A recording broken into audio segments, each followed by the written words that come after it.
Ano naman natin to sa halaman. Paano siya? Fertilize. Ilad natin siya maghapon para matuyo siya. Maging, ano na siya, maging powder. Turmeric powder na siya. So, ito na guys, yung ano, pinatuyo natin na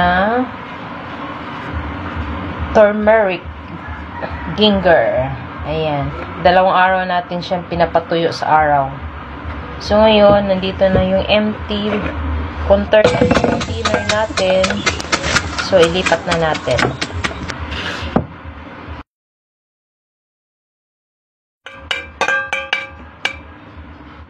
Sa ating container. So, pag magkape na, pwede na siya bawasan ng 1 kutsara, ihalo sa kape. O, diba? Good for our health. Thank you for watching.